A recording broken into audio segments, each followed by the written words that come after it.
बोलो श्री प्राणनाथ प्यारे की जय। बोलो श्री सतगुरु महाराज की जय।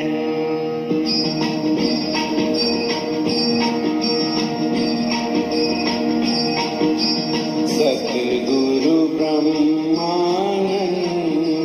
है, सूत्र है अक्षर रूप, सिका सदा तीन से परे, चेतन चिद जो अनूप, सेवन है पुरुषोत्तम, गोत्र चिदानंद जान, परम किशोरी इष्ट है, पतिव्रता साधन मान, श्री युगल किशोर को जाप है, मंत्र तारतम सोय, ब्रह्म विद्या देवी सही, पूरी नौतन मम जोय, अठोत्तर सो पख शाखा सही, शाला है गोलो,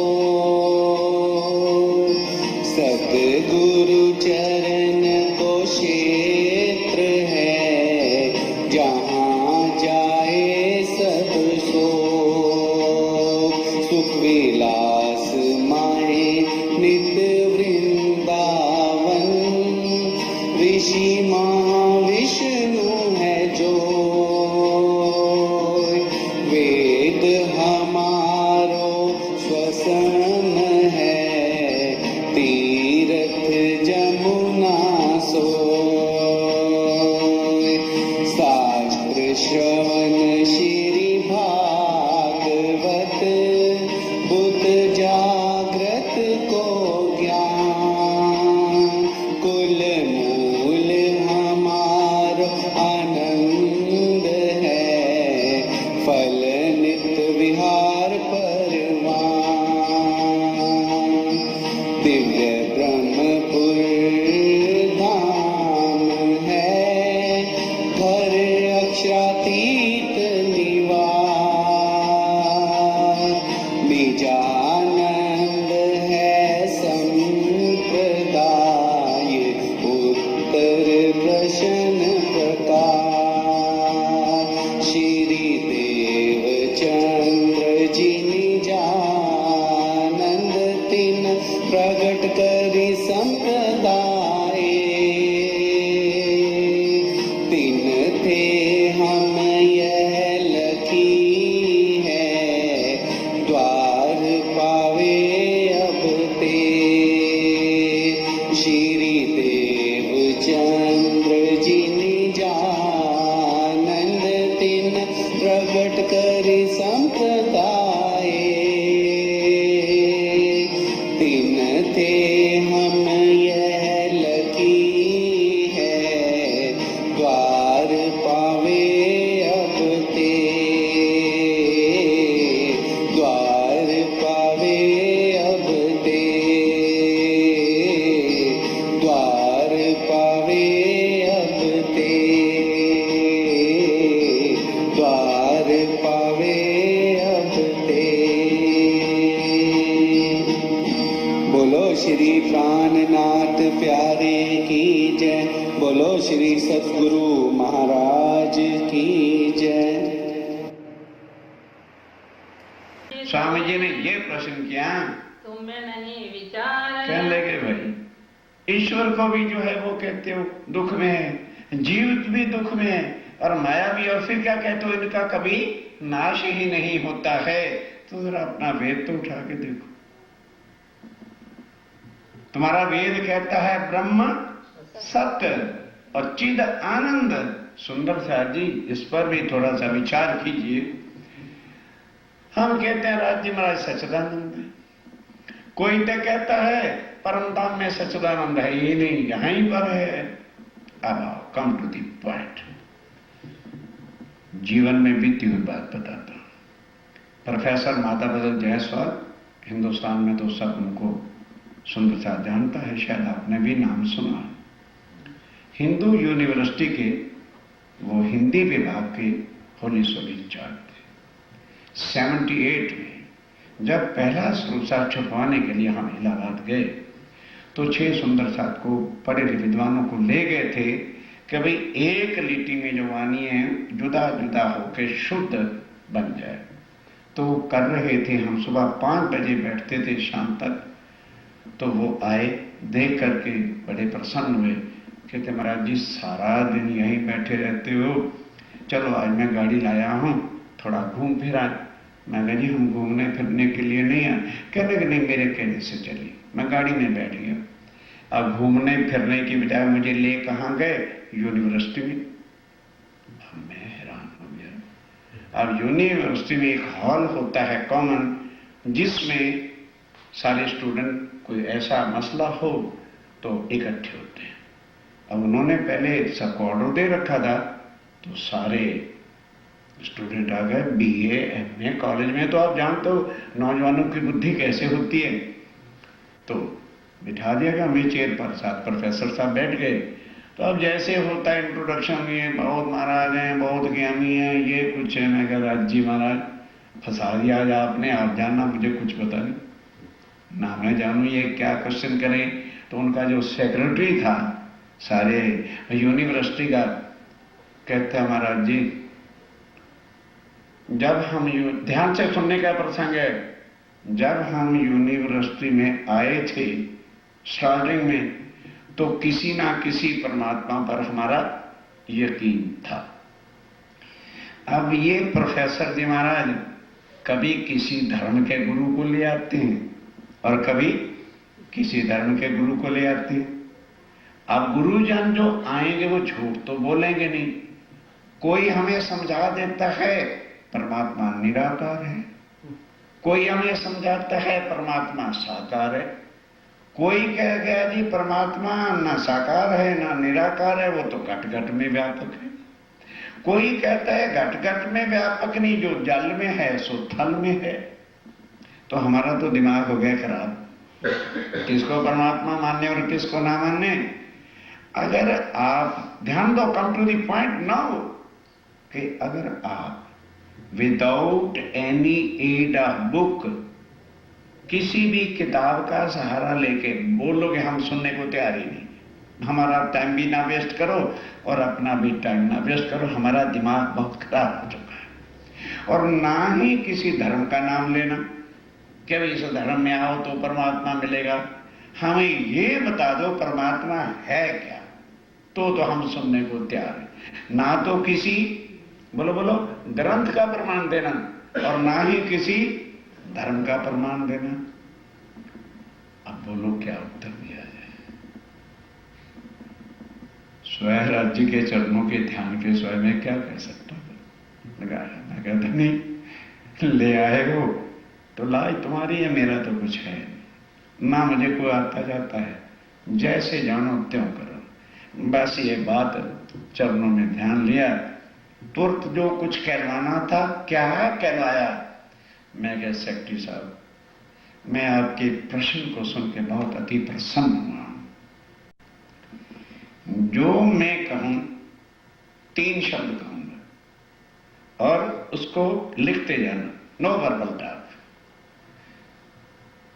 यदि आप ये बिलीव करते हो, आपकी धारणा है कि परमात्मा जो कुछ भी है, नो क्वेश्चन अराइजेस, क्या है क्या नहीं उसको छोड़ दो, उसको सुप्रीम ट्रुथ मानते हो कि सत्य है और परमात्मा का कभी भी नाश नहीं होता।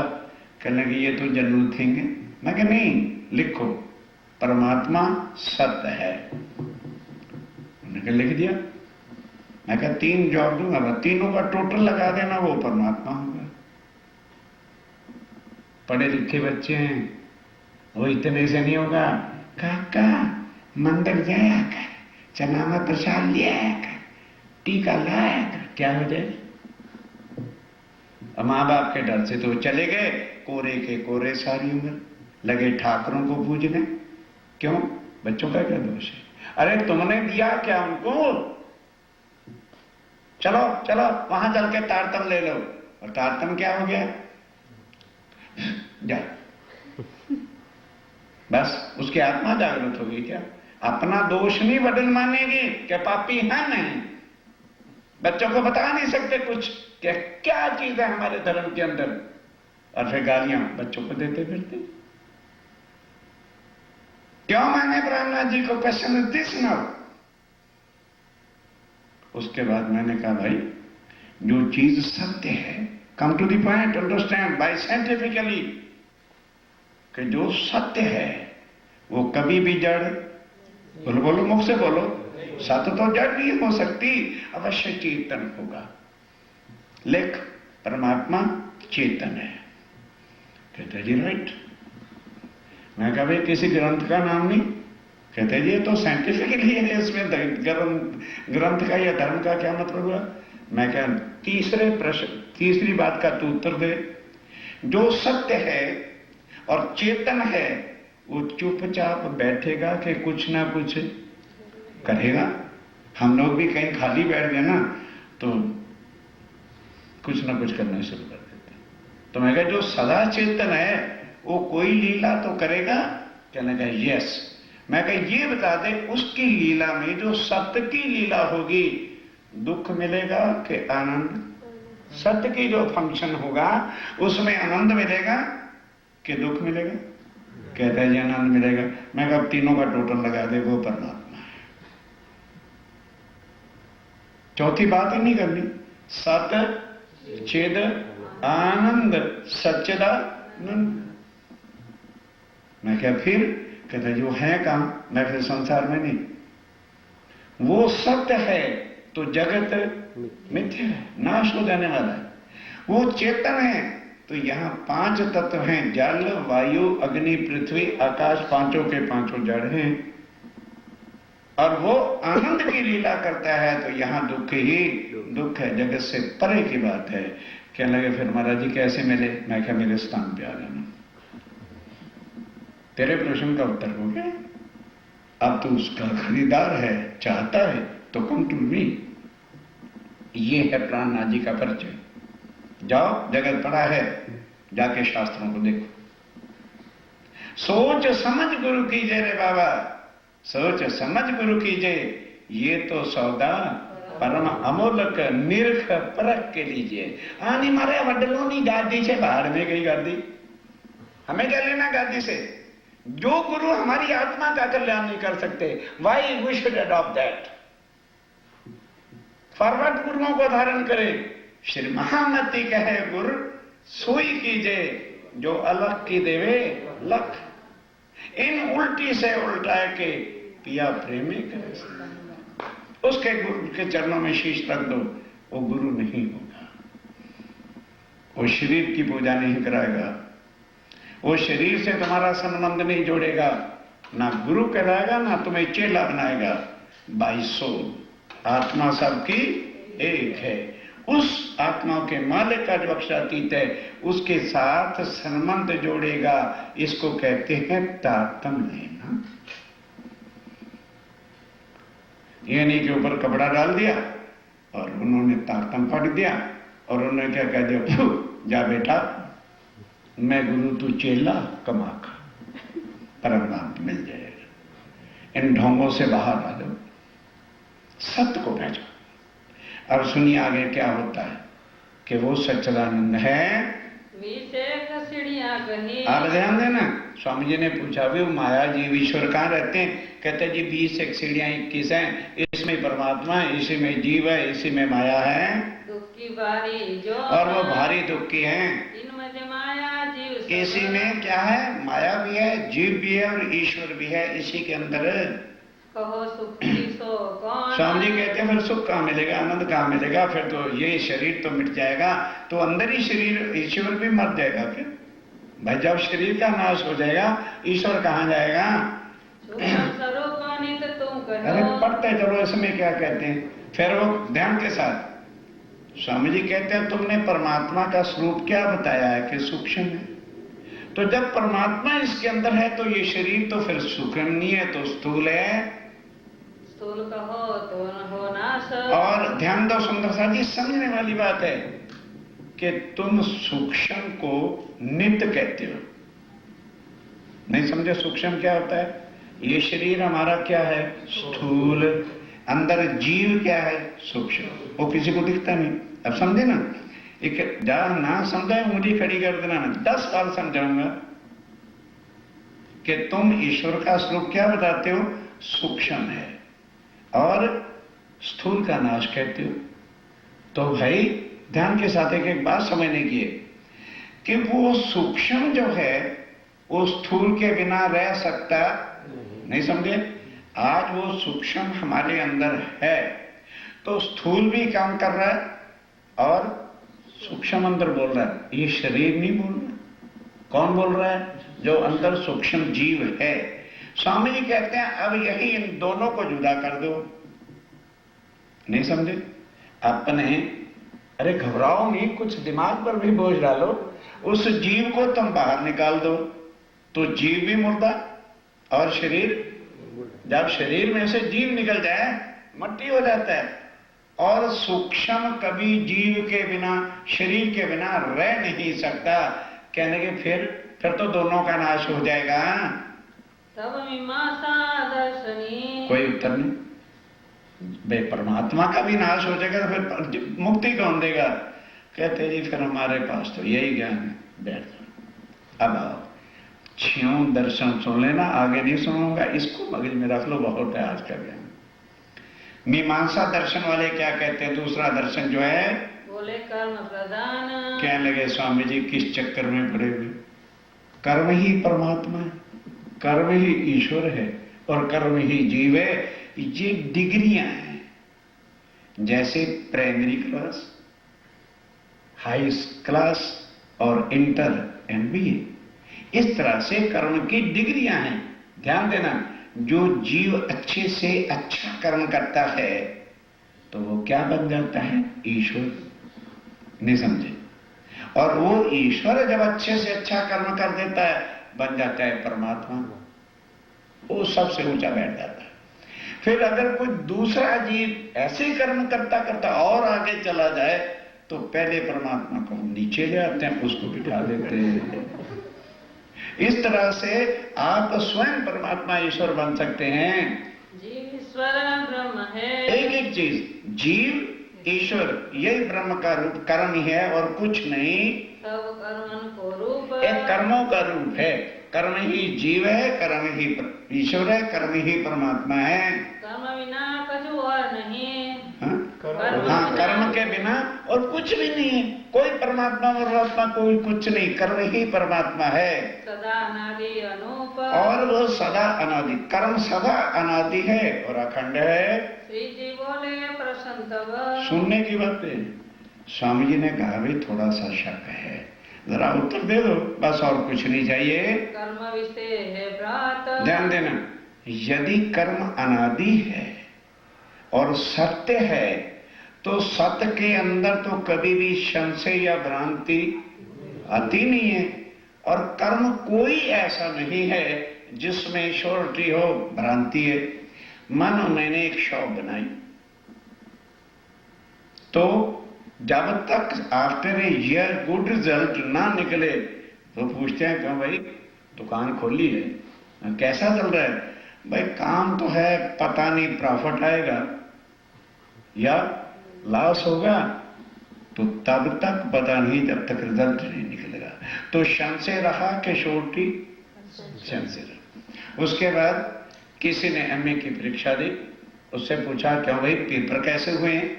कहते हैं जी पेपर तो बहुत अच्छे हो गए। फिर जी रिजल्ट आने से पहले क्या बता दें कि फेल होते हैं कि पास होते हैं। फिर क्यों भाई शादी हुई है, 2 साल हो गए, हाँ भाई बच्चा तो होने वाला है, तो बोल यार लड़का हो गए कि लड़की? कहते पहले क्या बताऊं भाई, वो तो डिलीवरी होगी तभी पता चलेगा ना। मतलब हर काम के अंदर संशय है। और यदि कर्म पर परमात्मा है तो परमात्मा में तो कोई संशय होता ही नहीं है। ब्रह्म अखंड स्वरूप है। जो जिसको ब्रह्म कहते हैं वेदों में, वो अखंड है। सदा एक रस जात। और जो अखंड वस्तु होती है उसका कभी भी रूप बदलता नहीं, सत्य का रूप नहीं बदलेगा, वो सर्वदा एक रूप रहता है। और फिर कर्म के तो रूप होते हैं। मानो हमने पानी पीना शुरू किया तो क्या सारी उम्र पानी पीते रहेंगे? अखंड तो नहीं पानी पीना भाई, जितनी प्यास लगेगी उतना, उसके बाद बंद कर देंगे। फिर कर्म तो मिनट मिनट में रूप बदलता है। कभी हम पानी पीते हैं, कभी हम भोजन करते हैं, कभी हम हंसते हैं, कभी हम रोते भी हैं, कभी काम को भागते हैं। मिनट मिनट में जो है कर्मों का रूप बदलते हैं। तो यदि ये कर्म ही परमात्मा है तो कर्म का कभी भी रूप बदलना चाहिए। हंसना शुरू करो, सारी उम्र मरते तक हंसते, तभी तो अखंड होएगा। कर्म तहाँ उपजे खपे। ओ भाई, क्यों वेदों पर भी कलंक लगाते हो? कर्म बनता और मिटता है, और परमात्मा बनता और मिटता नहीं। वो कर्मों से रहित है। जहां ब्रह्म है वहां कर्म नहीं, जहां कर्म है वहां ब्रह्म हो नहीं सकता। स्थिरता उनमें ना है। कर्म में स्थिरता नहीं है और ब्रह्म में सदा स्थिरता, अखंड होता है। अहंकार मन का अमर। ध्यान दो। अब ये सवाल है, कर्म पैदा कहां से होता है? कर्म पैदा कहां से होता है? बड़ी समझने वाली बातें हैं सुंदरदास जी। स्वामी जी कहते हैं कर्म मन और जीव के अहंकार से होता है, बनता है। जैसे हम बैठे हैं तो भोजन करते करते बाद, अरे वो बताना है क्या फर्स्ट है, 31 है, अरे भाई भोजन बाद में करेंगे, जल्दी ला, इलेक्ट्रिसिटी का बिल देना है और इनकम टैक्स देनी है। कर्म पैदा हुआ कि था? पैदा हुआ ना मन के अंदर। अगर होता तो भोजन ही करने क्यों बैठते? तो स्वामी जी कहते हैं कर्म तो मन और जीव की इच्छा का रूप है, जो बनता और मिटता है। कर्म लगत है ताहि। कर्म वहां लगता है जहां जीव है और मन है। अहंकार मन जीव में। और अहंकार किसमें है? मन में, और जीव के अंदर अहंकार है। इहिते कर्मों सोई। और इसी से कर्म बनते हैं। मन पहुंचे नहीं ब्रह्म को। ध्यान दो, जहां पार ब्रह्म है वहां मन चित्त अहंकार पहुंच नहीं सकता। ये शरीर से है, ये माया के अंदर है, मिट जाने वाला है। कर्म तहाँ क्यों हो। इस वास्ते जहां पार ब्रह्म है वहां कर्म नहीं, और जहां कर्म है वहां पार ब्रह्म नहीं है। माया ते गुनी रहित है। और वो माया से रहता है, क्योंकि माया बनती और मिटती है, ब्रह्म बनते और मिटते नहीं है। ब्रह्म स्वरूप समान। और तुम उसको ब्रह्म के स्वरूप के समान कहते हो। वेद शास्त्र में यो कहा। वेद शास्त्रों को पढ़ो। क्या खाली कहते हो वेद हमारे? कभी खोल के देखा है क्या? तुम में ताना तान। केवल तुम लोग ताना तान अपने में, मेरा धर्म बड़ा है, मेरा धर्म बड़े हो, और तुम्हारे अंदर सत्य की कोई बात ही नजर नहीं आती है। सांख्य शास्त्र के दर्शनी। दो बैठ गए। अब आया सांख्य दर्शन। कहते हो स्वामी जी इन्हें क्या पता, तो लड़ते ही रहते हैं। आओ, हमारा ज्ञान सबसे, आपस में ही वो कर रहे हैं कि हमारा दर्शन सबसे बड़ा है। बोले तबे विचार। दो दर्शन हो गए। कौन कौन सा? ऐसे थोड़ा मैं ही बोलता जाऊंगा, सुनो। पहला दर्शन न्यायक। न्याय का शास्त्र क्या है कि ईश्वर जीव माया शरीर में रहते हैं और ये अविनाशी। अब आया मीमांसा दर्शन। मीमांसा दर्शन का सार क्या है कि कर्म ही ईश्वर परमात्मा और जीव ये सब कर्मों के रूप है। अब आइए आगे स्वामी जी ने कैसे उनको प्रश्न किया, उत्तर नहीं दे सके, वो आप सुनते रहो। अब आया कौन सा दर्शन? हाँ, सांख्य दर्शन आया। बोले तबे विचार। वो अपने विचार बताते हैं। प्रकृति पुरुष सबके परे। सावचेत समझने की बात है सांख्य दर्शन की खासकर। वो वेदांत गायत्री वाले क्या कहते हैं कि प्रकृति और पुरुष ये सबसे परे, वही परमात्मा है। जब प्रकृति और पुरुष मिलते हैं सावधान, तो सृष्टि की उत्पत्ति हो जाती है, और जब दोनों जुदा होते हैं तो सृष्टि का लय हो जाता है। बस महाराज वही परमात्मा और कोई नहीं। स्वामी जी कहते हैं उसका परमात्मा का रूप क्या है? तो वो वेद वाले क्या कहते हैं? परमात्मा निराकार है। तो स्वामी जी कहते हैं ये बताइए, परमात्मा निराकार है ना, और तुमने परमात्मा और प्रकृति कहा है, तो ये प्रकृति का तो रूप हमारे सामने है, पाताल से लेके वैकुंठ है, पहाड़ है, दरिया है, सब कुछ, आसमान है, जमीन है, अर्थात प्रकृति का रूप है। और परमात्मा का रूप, बड़ा दिमाग सोचना पड़ेगा, अभी आप भूल जाओगे कि क्या हो गया। परमात्मा का रूप निराकार है और प्रकृति का रूप है। जब महाप्रलय हो जाएगा तो प्रकृति का रूप भी नहीं रहेगा और परमात्मा का रूप है नहीं। तो स्वामी जी कहते हैं फिर कौन किसको मिलेगा? नहीं समझे? अरे भाई, किसी का रूप होगा तो कोई किसी को मिलेगा। तो जब परमात्मा भी निराकार है, यानी उसका रूप नहीं है, और प्रकृति का भी रूप नहीं रहेगा, तो फिर कौन किसको कहाँ मिलेगा और फिर सृष्टि कहाँ से बनेगी? निराकार के मूर्त है। और तुम परमात्मा को निराकार कहते हो? वेद कहो समझा, जरा भेद समझा दो हमें। प्रलय मध्य स्थान कहाँ? और जब प्रलय हो जाता है फिर ये दोनों रहेंगे कहाँ? कोई परमात्मा का कोई मकान बंगला है कि नहीं है, और प्रकृति का कोई ठिकाना है कि नहीं है? रहे कहो सब भाई। मैं कहने लगा बस ये समझा दो, हमारा कोई संशय है ही नहीं है। जो तुम अपनी बुद्ध कर। फिर स्वामी जी कहते हैं जरा अपनी भी बुद्धि में सोच करके तो देखो। निराकार कहो ताहि। जिस परमात्मा को निराकार कहते हो तो मिलन कहो कैसे भयो? फिर मिलन किसको हुआ? भाई जिसका आकार ही नहीं है तो प्रकृति मिली किसको जाके थी? दो भेद पुनि नाहि। दो भेद किस तरह से हो सकते हैं? विशेषक दर्शन तब बोले। तब क्या उत्तर दें? बैठ गए। अब आ जाओ चौथा दर्शन। घबराओ नहीं, 3 बाकी, आगे नहीं आज कुछ कहेंगे, चिंता मत करो। विशेषक दर्शन वाले क्या कहते हैं? सबको मूल काल मत खोल। बोलो श्री ब्रह्मनाथ के स्वामी जी हम क्यों चुप थे? इनको किसी को कुछ नहीं आता है।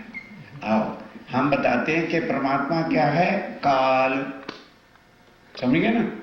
वो जब चाहता है दुनिया को खत्म कर दूं तो सबको उठा के पेट में रख लेता है। फिर उसके दिल में आती है कि मैं सृष्टि रच दूं तो कहता दुनिया खड़ी। यही परमात्मा है। कहाँ चक्कर में पड़े हुए हो? सबको खाए करत है नाशा। और सबको खा के नाश कर देता है, फिर सबको पेट में से निकाल के रख देता है, दुनिया खड़ी हो जाती है। यही रूप ब्रह्म को। यही परमात्मा का रूप है। कोई इससे परे को और अलग परमात्मा थोड़ा है। जो प्रश्न कियो तब तिनको। तब स्वामी जी ने क्या प्रश्न किया? चलो मूल कहत हो काज जो सबको काल। काल काज नहीं कि यदि सब का मूल परमात्मा काल है, काल मीन्स मौत का स्वरूप है, तो सो गए। वेद वाक्य मत काल को नाश। वेद के अंदर क्या लिखा है कि काल का महाप्रलय में नाश हो जाता है। काल रहित है ब्रह्म प्रकाश। अब स्वामी जी कहते हैं वेद क्या कहते हैं? जहां ब्रह्म है वहां मौत जाती नहीं, काल नहीं जा सकता, और जहां काल होता है वहां ब्रह्म हो ही नहीं सकता। कहो स्वरूति स्मृति के माही। कहने लगे महाराज श्रुति और स्मृति उठा के देख लो, वेदों का मूल मंत्र पढ़ लो। काल कहाँ पहुंचत है ना। काल वहां जा ही नहीं सकता, क्योंकि काल बनता और मिटता है, ब्रह्म बनता और मिटता नहीं है। काल पाए उपजे सबीन से। और काल जो है बनता मिटता रहता है, सब बना मिटा। ये माया का रूप है, ब्रह्म का रूप नहीं है, क्योंकि माया बनती और मिटती रहती है। उत्पन्न लीन हो सब। और उत्पन्न लीन इसी में होता है, माया के अंदर। वहां उत्पन्न लीन होने का काम ही नहीं है। जो चीज भी वहां है वो सदा अखंड है, अविनाशी है, अनादि है। सबसे दूर रहे सब मान। और सबसे वो दूर है, उसका हुक्म ही सब जगह बनाता और मिटाता है। कहो स्वरूप ब्रह्म को ऐसो। और फिर तुम ब्रह्म को माया काल का रूप देते हो, ये तो बन मिट जाने वाली वस्तु है। तुम तो कहत हो सबलिक जय। और तुम इसको बनने मिटने वाला कहते हो, वो अखंड अनादि है। अंग सबलिक माया माही। और सबलिक से ही अंग कहाँ है? माया में। सबलिक से ही यह माया बनती और मिटती है। निर्विकार सर्व ही में नाही। और किस तरह से वो निर्विकार शक्ति सबके अंदर नहीं हो सकती? यहाँ हर एक के अंदर जो है विकार भरे हुए हैं, और जहाँ परमात्मा होता है वहाँ कोई भी विकार हो ही नहीं सकता। होय काल मध्य ब्रह्म सोना। इस वास्ते महाराज काल के अंदर ब्रह्म कैसे हो सकता है? या विद कहो वेद के मान। तुम वेद देखो, तुम्हारे वेद के अंदर लिखा है कि ब्रह्म इस काल से परे है। निराकार तुम काले कहो। फिर स्वामी जी ने प्रश्न किया, अच्छा अकाल का रूप क्या है? तो कहते हैं निराकार को कहते हैं, जब काल का ही रूप नहीं है तो उसने दुनिया कहां से बना के रख दी? स्वरूप ब्रह्म को लहो। किस तरह से तुम ब्रह्म का रूप कहते हो? तब बोले पातंजल ज्ञानी। चार बैठ गए, दो बाकी, घबराओ सुनाना तो जरूर और सोने भी नहीं देना। अब आया पातंजल, बस घबराओ नहीं, 5 मिनट में खत्म हो जाएगा। अब आया पातंजल ज्ञानी। एक बार तरह रिपीट करें, पहले कौन सा? अरे यार क्या नहीं बोलता रहूंगा। पहला क्या था? विशेषक दर्शन। क्या कहते हैं? माया, ईश्वर, जीव तीनों अविनाशी हैं, बस इतने से याद आ जाएगा। दूसरा क्या है?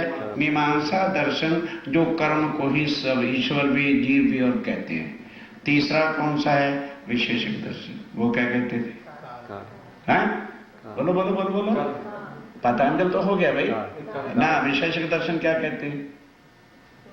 हो गया। प्रकृति पुरुष सांख्य दर्शन कहते हैं। कहाँ गया चौथा? कहाँ मिला दिया?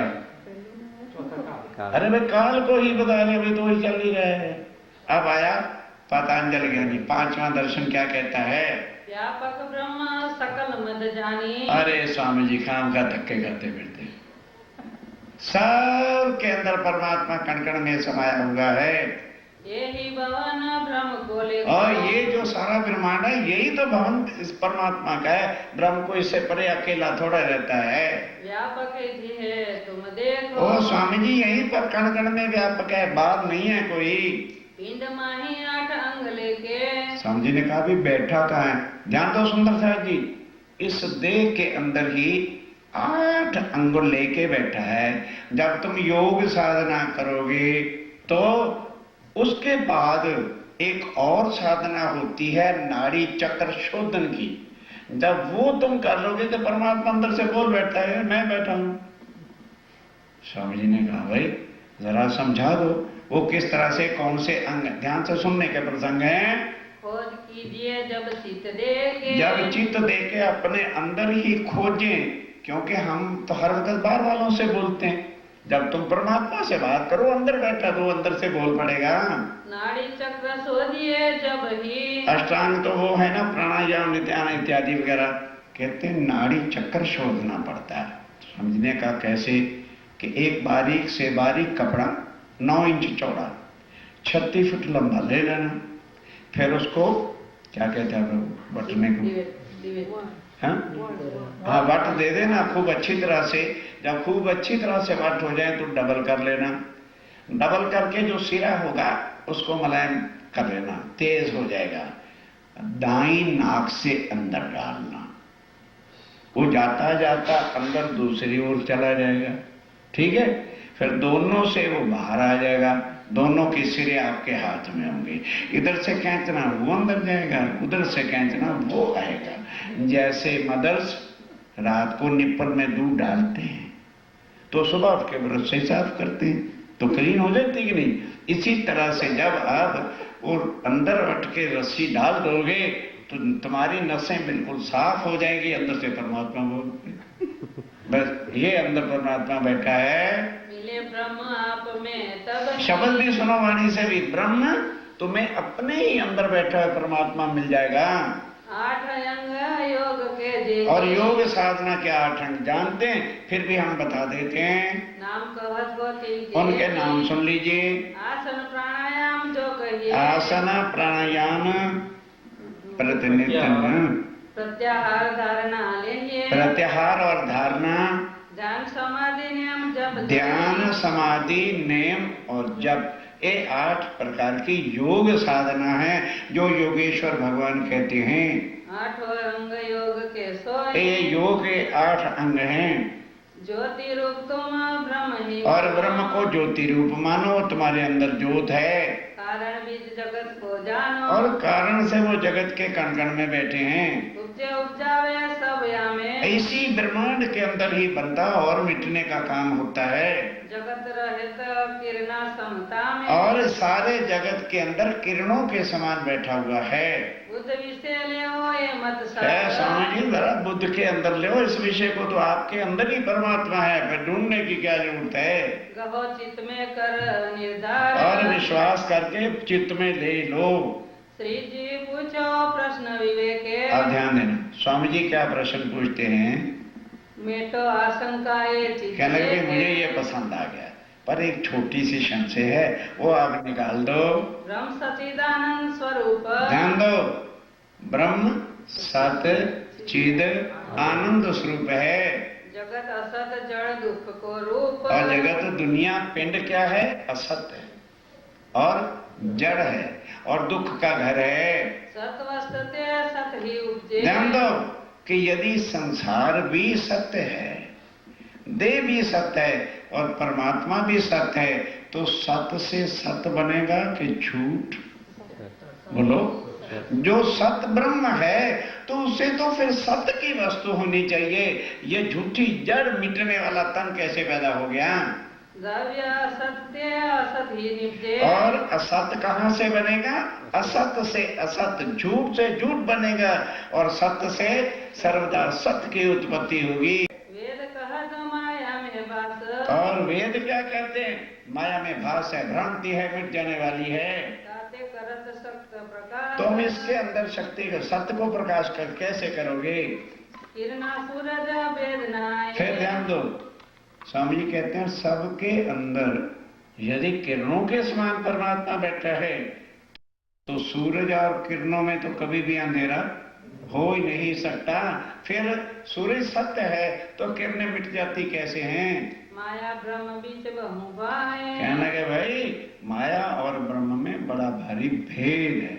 माया बनती और मिटती है और ब्रह्म कभी बनते और मिटते नहीं हैं। परस्पर प्रतिवादी दो परस्पर दोनों उल्ट रास्ता है। सत्य का रास्ता और है, झूठ का रास्ता और है। ये कभी भी एक जगह पे इकट्ठे हो ही नहीं सकते। एक पात्र मत रहे न को एक पात्र में कभी नहीं रह सकते, सत असत की जात है न्यारी। क्योंकि सत्य और सत्य असत्य जो है उसकी जात न्यारी है। क्या में रहे विचार बहुबारी कहते विचार करके देखो, स्वयं आपको समझ आ जाएगी। रहे प्रमाण वचन सब फेरे और फिर बोलो तुम्हारे प्रमाण और वचन किस तरह से मैं सत्य मान लूं? यह विद खोलो प्रश्न जो स्वामी जी कहते मेरे प्रश्न का उत्तर दो भाई, हम तो तैयार हैं तुम्हें गुरु बनाने के लिए। फिर वेदांति दर्शन जेहि लास्ट छठा दर्शन आ गया। अब वो क्या कहते हैं?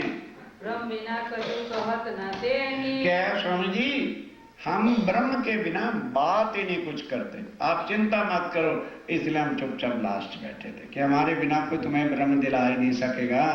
माया को अनाद पुण्य कहे ध्यान दो कि स्वामी जी ये जो माया कहते हो ना मिट जाती, मिटती नहीं, ये अनादि है और अखंड है। माया सदा ब्रह्म मद रहे और माया ब्रह्म के अंदर है और ब्रह्म माया के अंदर है। माया में ब्रह्म है व्यापक माया के अंदर ही वो व्यापक है। सर्वदेशी है सर्वलायक ध्यान से सुंदर साथ जी अंतम है। बोलो श्री प्राणनाथ। सर्वदेशी सर्वलायक, सबके अंदर जो है ब्रह्म बैठा हुआ है। ये सब ब्रह्म का रूप है, सबके ब्रह्म अंदर बैठा हुआ है। ब्रह्म बिना दूजा जो देखे अब ध्यान देना, जबरन तू ना मान मैं तेरा मेहमान, कि जो ब्रह्म के बिना किसी और को देखा है, चींटी है, कुत्रा है, हाथी है, सब ब्रह्म है। और यदि इसके बिना आप इनको कुत्रा कहते हैं या कुछ कहते हैं तो वो आदमी को हम अज्ञानी मूर्ख कहते हैं। समझने का? अच्छा भाई, मूर्ख कह लो तो कुछ कह लो, प्रश्न तो मैं अवश्य करूंगा। अनु कहते हैं चींटी को, हाथी को लेकर के जितने भी ये सारे हैं ये क्या हैं? ब्रह्म है। सीधा उनसे कह दें, अरे जब इंसान आता है, लीडर आता है तो गले में माला डाल, तो कुत्ते के गले में माला क्यों नहीं डाल? चुप हो जाएंगे। पर नहीं, तो स्वामी जी वाणी से बात करते हैं एक ब्रह्म सब माहे बखानो। कि भाई ये जो तुम एक ब्रह्म सब के अंदर कहते हो, ध्यान दो, बड़ा समझने वाला सवाल है कि यदि परमात्मा सब के अंदर है तो वेद किस लिए है? ब्रेन लगाओगे तो बात समझ आएगी कि जब परमात्मा सब के अंदर है तो फिर चर्चा किसको सुनानी? नहीं समझ आई? अभी भी नहीं आई भाई। अगर सब के अंदर परमात्मा है तो परमात्मा तो अज्ञानी हो नहीं सकता, फिर ये वेद किस लिए तुमने बनाए हैं? और फिर जो एक आदमी बैठ के चर्चा सुनाता है वो तो हो गया ज्ञानी परमात्मा, ठीक है, और जो सुनने वाले हैं वो मूर्ख परमात्मा। नहीं समझ आई? अरे भाई नहीं, किसी को कुछ समय का पता होता तभी तो बैठ करके समझता है। तो कहते हैं यदि एक परमात्मा सबके अंदर है तो सुनाने वाला क्या परमात्मा सुना रहा है और बाकी सुनने वाले क्या मूर्ख परमात्मा है क्या? इच्छा रहित सब अंते न्यारा। और क्या है? इच्छा से परे है। यदि परमात्मा सबके अंदर है तो फिर किसी भी इंसान को कोई इच्छा होनी ही नहीं चाहिए। कर्ता कर्मण कछु विचारा। और फिर कर्ता कर्म उसको लगना ही नहीं चाहिए। जो तुम सर्वत्र ब्रह्म कहो। ध्यान दो, यदि अब स्वामी जी कह रहे हैं तुमने जो सब जगह पर सब के अंदर परमात्मा कहा है तब तो अज्ञान कछु है ना। फिर अज्ञान नाम की कोई वस्तु होनी नहीं चाहिए। और फिर ये ग्रंथ कैसे और वेद किसके लिए आए हैं? तो छठ शास्त्र भये काहे को। फिर 6 दर्शन किसके लिए बनाए और 4 वेद किसके लिए आए? कौन लेके आया? क्या ज्ञानी परमात्मा लेके आया मूर्ख परमात्मा को समझाने के लिए? मोहे ऐसी आवत मन में। कहते हैं बस इतना सा मेरी मन में संशय आ गया, ये मिटा दो भाई, हम भी थक गए, आखिरी तुम हो तो फिर मैं कहाँ जाऊंगा? निराकार सब माहे विराजे। फिर तुम निराकार कहते हो और सब के अंदर भी कहते हो परमात्मा समाया हुआ है। तो यदि निराकार है तो जब इस तन में आके बैठ जाएगा तो ये आकार किसका हो जाएगा? परमात्मा को। 2 बातें भाई ऐसे इकट्ठी ना करो। इच्छा रही सदा छब छाजे। और फिर कहते हो परमात्मा इच्छा से रहता है। यदि सबके अंदर बैठा है तो फिर कभी किसी इंसान को इच्छा होनी ही नहीं चाहिए। और जगत कौन तेरी। फिर ये बताओ ये जगत कैसे बना और मिटता क्यों है? मेटो आशंका तुम। स्वामी कहते हैं बस ये मेरी शंका है, मिटा दो। ब्रह्म से माया का सुना है। इस वास्ते स्वामी जी कहते हैं भाई ब्रह्म के अंदर कभी माया आ नहीं सकती और माया झूठ है, इसमें कभी ब्रह्म हो नहीं सकता। इस तरह से वाद विवाद बहुत किया लेकिन कोई भी स्वामी जी के प्रश्नों का उत्तर दे नहीं सकता। अब ध्यान से, अभी टाइम है, मैं कल की चर्चा का सार बता देते। अब सब एक दूसरे को देखने लगे, क्या करें भैया? हैं? हम तो कहते थे ये हिंदू नहीं है और हम सारे हिंदू होते हुए भी इसके प्रश्न का उत्तर दे नहीं सके। तो भाई कुंभ के मेले के बाद जब ये बात सब शहरों में और हमारे चेलों को पता लग जाएगा कि हमारे आचार्यों को आता जाता कुछ नहीं, कौन पगे लगेगा? कौन भेंट करेगा? कहां से खाओ पियोगे? कहते चिंता ना करो भाई, कोई उपाय सोचो। कहते देखो अपन ऐसा करते हैं, सब मिलकर स्वामी जी पर प्रश्न करते हैं। पहले तो इनसे एक प्रश्न तो बात की बात है, पहले इनसे पूछो ये है कौन, अपना परिचय करावे और शास्त्रों से बतावे। जब ये बता देगा तो फिर इससे पूछेंगे तुम्हारी संप्रदाय कौन है, तुम किसको परमात्मा मानते हो। स्वामी जी तो एक प्रश्न करते हैं, सब ने मिलकर 23 क्वेश्चनों की लिस्ट बनाई कि कहीं ना कहीं तो फंस जाएगा। अब स्वामी जी उनको कैसे उत्तर देंगे ये विषय अब का। बोलो श्री प्राणनाथ प्यारे। तब सब मत मार्ग ने मिल के। तब सब मत मार्ग ने मिलके कही श्री जी सो विख्यात। कई श्री जी सो विख्यात। अपने मत हम सब कहे। अपने अपनी मत हम सबने कहे। अप आप कहो साक्षात। एक प्रश्न स्वामी जी का था कि मेरे जीव को, आत्मा का तो सवाल ही नहीं रखा, मेरे जीव को मुक्ति कैसे मिलेगी। सब के सब, कोई भी भावसागर 14 लोक से आगे का ज्ञान बता ही नहीं सका। अब सबको बड़ी घबराहट हुई, भाई ये तो काम गड़बड़ हो गया। कुंभ के मेले पर हमारे इतने शिष्य आए हुए हैं, और जब ये सब शहरों में जाएंगे तो हमारा तो काम गड़बड़ हो जाएगा। किसी तरह से मिल करके स्वामी जी को हराया जाए। तब ध्यान देना, सब ने मिलकर, आगे पीछे नहीं मिलते, सब धर्मों की एक दूसरे की निंदा ही करते। अब समय जब स्वामी जी का आया तो सब इकट्ठे हो गए। उन्होंने कहा भाई अब पहले तो इनसे पूछो ये है कौन, और अपनी पहचान। उन्होंने पहले कहा कि स्वामी जी, जिस तरह से हमने सब शास्त्रों के प्रमाण दे के आपको बताया, आप भी जो बात कहो तो अपनी पहचान दे के शास्त्रों के प्रमाण से बताओ। अब अपने मुख से कौन कहे कि मैं पूर्ण ब्रह्म। ध्यान के साथ कहने लगे, भाई ये मेरे से जो पूछना चाहते हो, आपने मालूम होता है हरिवंश पुराण कभी देखा नहीं, उसको खोलो तो सबसे पहले कलयुग का, ध्यान से जरा, जनमेजय राजा हुआ है, पांडवों के लड़कों का लड़का, पोता जिसको कहते हैं। तो उस समय क्या होता है, ध्यान दो, जैसे जैसे युग का बदलना होता है तैसे तैसे बुद्धि पर भी असर वैसा ही पड़ता है। तो व्यास जी कहने लगे, राजा जन्मेजय, क्या तू अपने दादा श्री को जानता है, भीम को?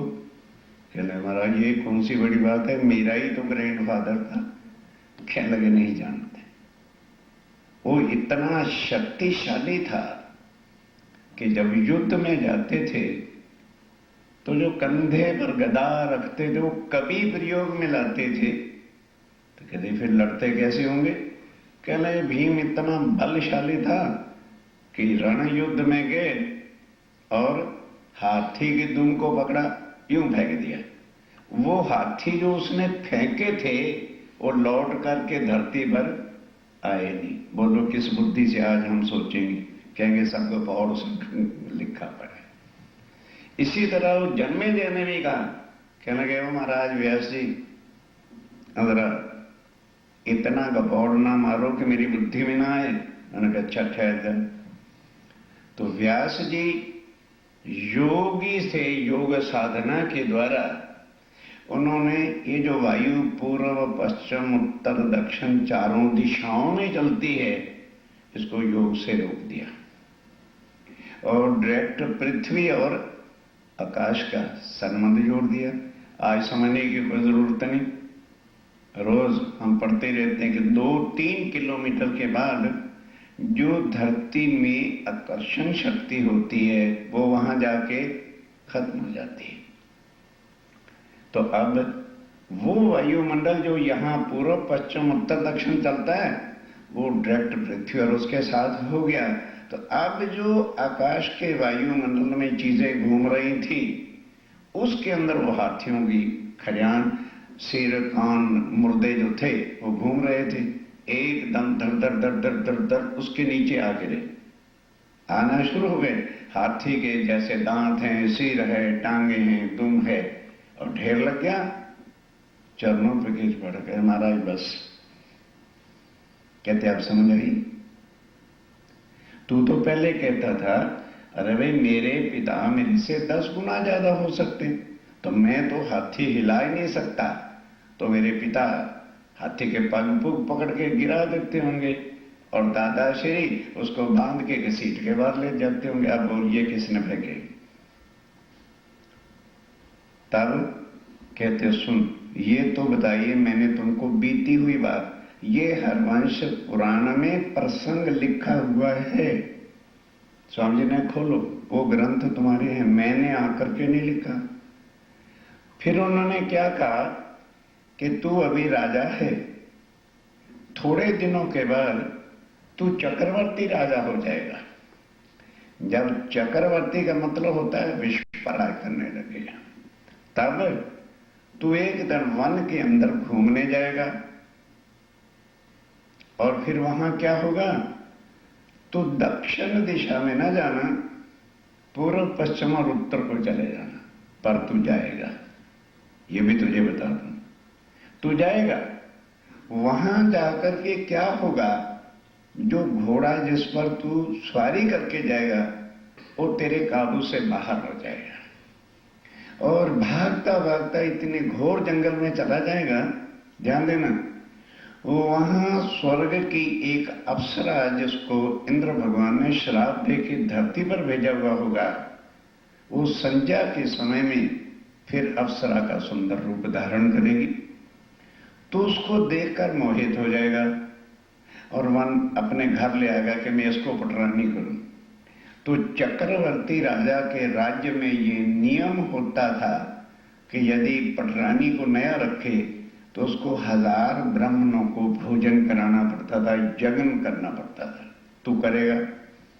उसके बाद क्या होगा, ध्यान से, जब तुम ब्राह्मणों को भोजन कराओ, ये शास्त्रों में लिखा है, तो जो वस्त्र पहने हुए हो ना उसी के साथ भोजन कराना पड़ता है। यदि वस्त्र बदल दोगी तो भोजन दूषित हो जाता है।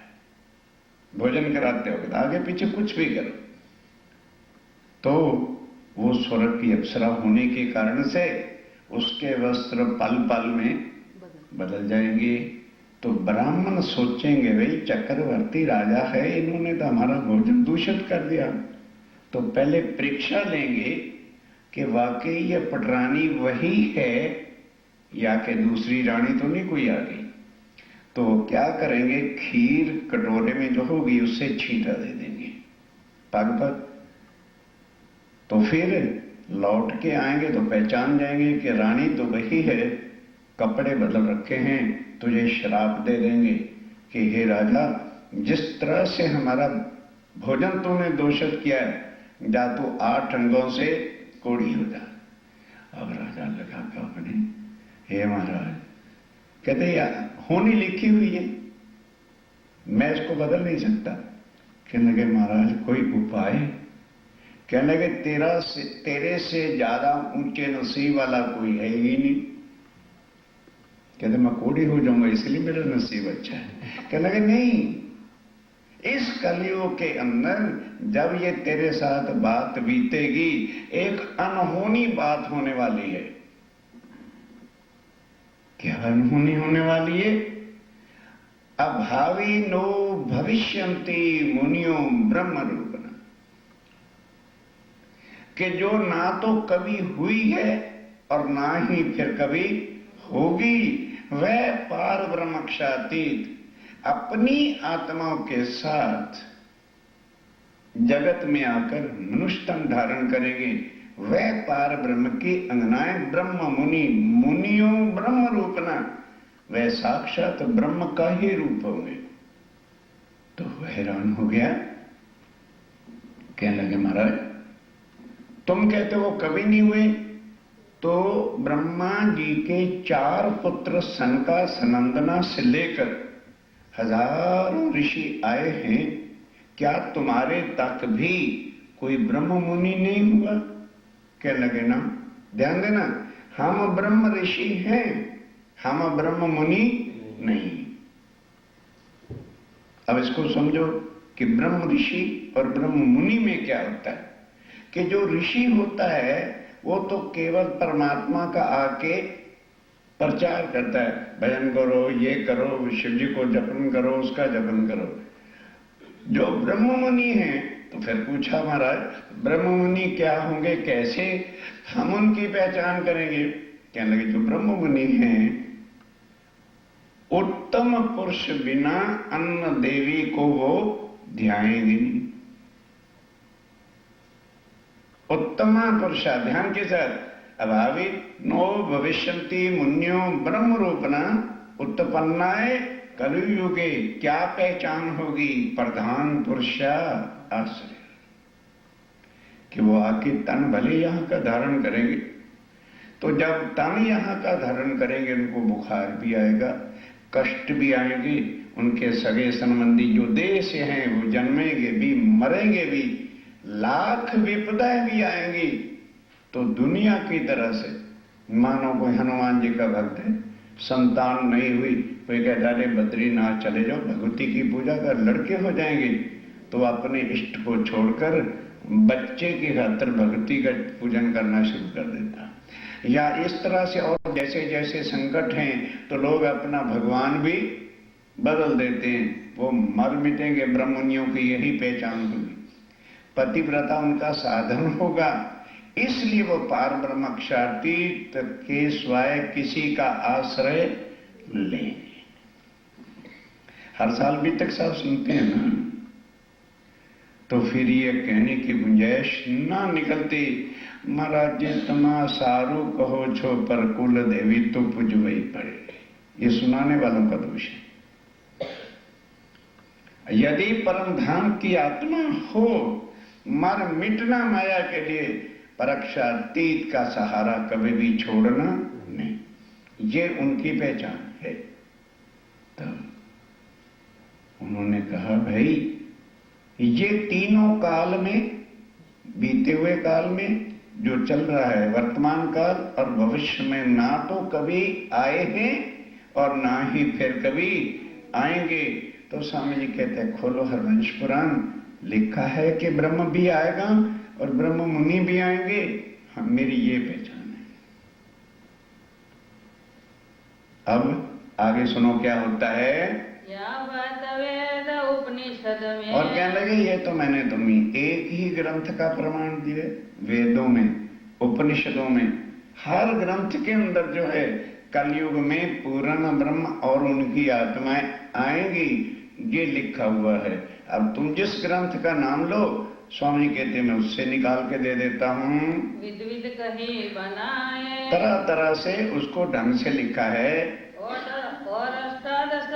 और 18 पुराणों के अंदर आगम शास्त्र लेखा है, जितने भी आगम भविष्य के ग्रंथ लिखे हुए हैं उन सब के अंदर लिखा हुआ है कि कलयुग में पूर्ण ब्रह्म दुनिया में आएंगे।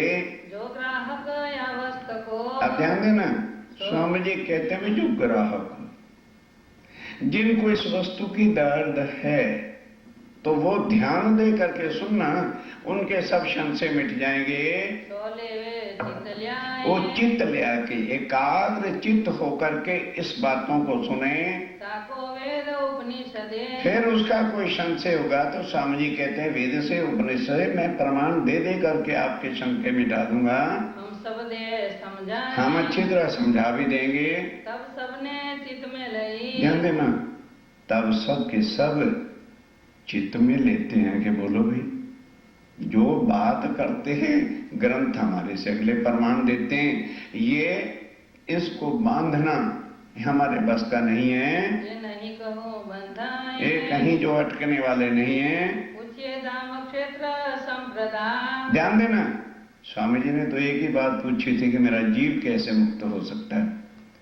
अब सबने मिलकर के कहा देखो, कोई होगा पंडित चुस्त, कहने लगे जिस तरह से हमने, इन्होंने हमारे से पूछा तुम गुरु किसको, तुम्हारा गुरु कौन है, तुम्हारे गुरु धर्म में शाखा कौन सी है, शिखा कौन सी है, इष्ट कौन सा है, विधि कौन सी है, देवी कौन सी है।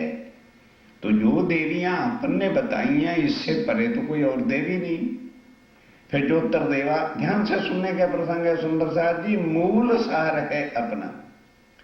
तो जो उत्तर देवा ब्रह्मा विष्णु महेश आदि ने बताए हैं, इनसे परे तो कोई और है नहीं। जब ये चीजें हम इनसे पूछेंगे तो इनको जवाब नहीं आएगा, इसलिए इनसे धर्म पूछो, शाखा पूछो, शिखा पूछो, ये सारी चीजें। स्वामी जी ने तो एक प्रश्न किया, इन्होंने 23 प्रश्न किए, एक एक मैं आपके सामने रखता जाऊंगा।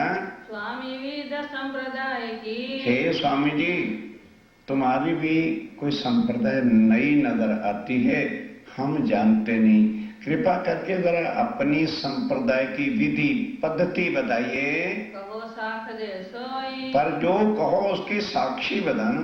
कि किस ग्रंथ में लिखी हुई है।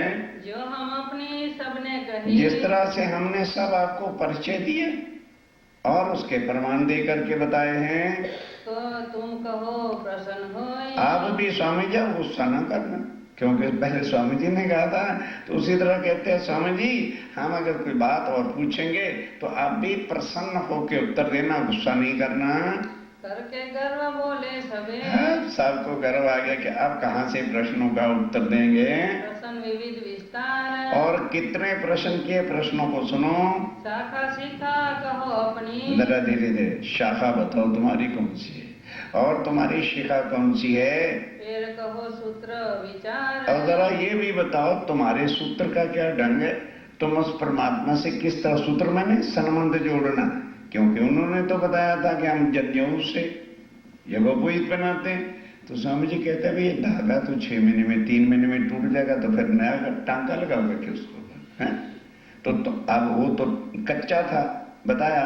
स्वामी जी कहते हैं वो पूछ रहे हैं महाराज जी जरा तुम भी तो अपनी जो है सूत्र बताओ, क्या तुम्हारा सूत्र क्या है, सेवन अपनो निज कहो, और ये बताओ तुम सेवन किसका करते हो, गोत्र इष्ट रुजाप। क्या बताओ, अपना गोत्र भी बताओ, अपना इष्ट भी बताओ, और अपने तुम जाप किस तरह से करते हो वो भी बताओ।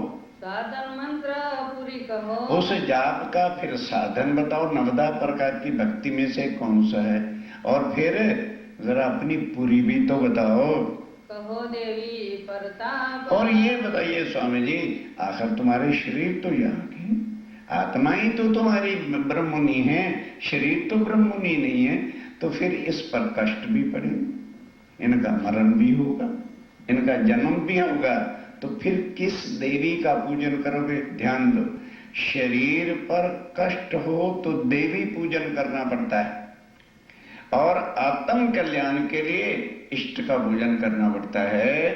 शाला कहिए अपनी, और जरा अपनी शाला भी तो बताओ कौन सी है, क्षेत्र होए जो कोई, और आपका क्षेत्र कहाँ से शुरू होता है, सुख विलास ऋषि देव जो, और अभी प्रश्न चल रहे हैं सुख विलास का कौन सा ठिकाना है, और तुम्हारे ये जो सब प्रमाण हैं वो कौन से ऋषि ने आके ग्रंथों में कहे हैं।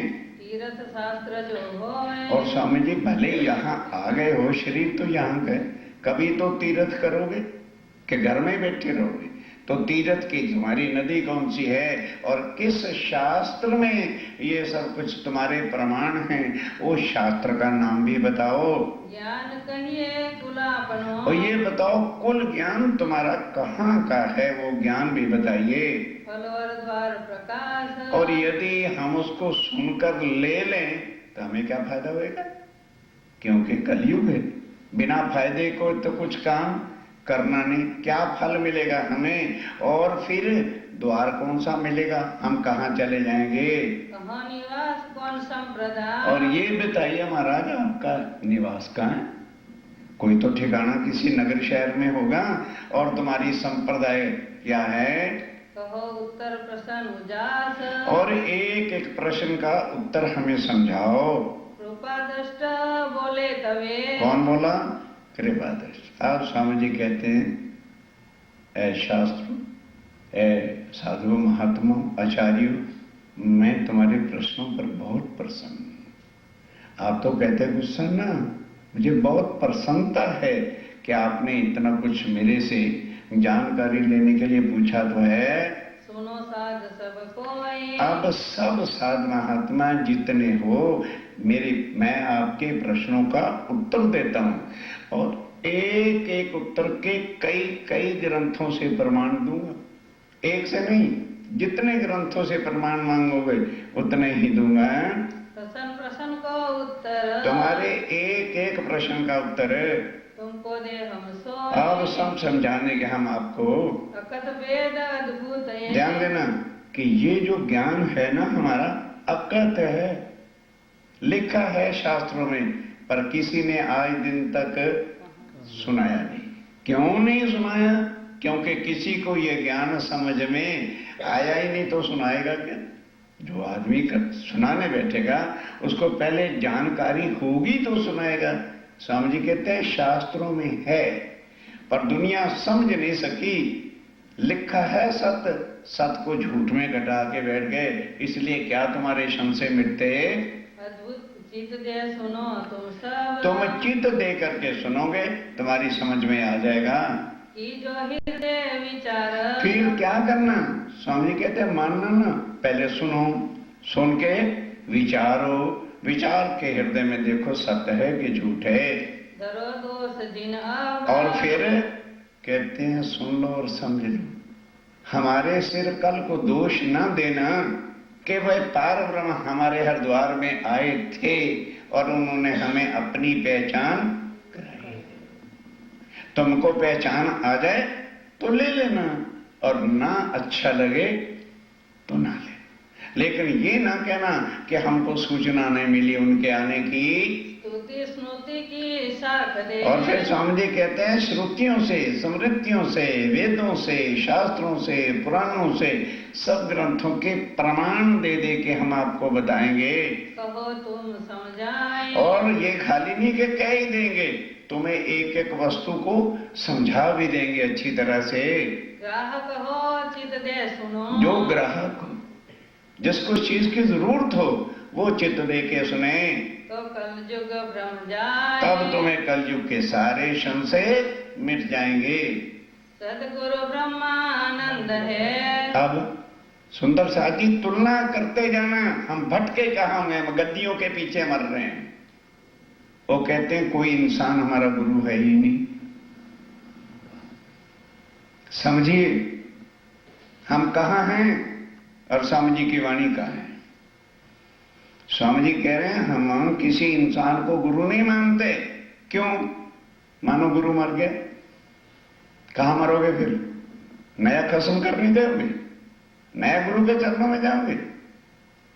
कहते हैं हम झूठे वजूद को गुरु नहीं मानते, हमारा संबंध आत्मा का है। इसलिए हमारे सतगुरु कौन है? ब्रह्मानंद, पार ब्रह्म अक्षरातीत का जो आनंद स्वरूप श्यामा महारानी है, वो हमारे सतगुरु है। सतगुरु ब्रह्मानंद, इसका साथ ही प्रमाण देते हैं। ब्रह्मानंदम परम सुखदम केवलम ज्ञान मूर्तिमम द्वंद्व अतीतम सदृशम। सतगुरु है तम, वह पार ब्रह्म अक्षरातीत जहां पर है, आनंद का स्वरूप वह श्यामा जी हैं, हमारे सतगुरु वो हैं। क्योंकि इस ज्ञान को लाने वाले, बोलो, वो लेकर के जगत में आए हैं। सूत्र है अक्षर रूप, और ध्यान दो, साफ चेतो, ध्यान दो सुंदर साथ जी, सूत्र कौन सा है? जनेऊ नहीं। सूत्र क्या है? जनेऊ वो तो टूट जाएगा, फिर नया सूत्र लगाओगे क्या? कहते हैं ना, आत्मा का जो सूत्र है अखंड है, वो कहां से शुरू होता है? अक्षर ब्रह्म से। हमारा सूत्र वहां अक्षर के ज्ञान जब हमें आ जाता है तो हमें अक्षरातीत की भी पहचान हो जाती है। सुंदर सा जी, अगर कोई 14 लोग की बात हो तो हाथ खड़ा करना जी, ये देखो 14 लोग की बात है। अक्षर ब्रह्म जो है वहां से हमारा सूत्र होता है। शिखा सदा इनसे ध्यान दो, शिखा किसको कहते हैं?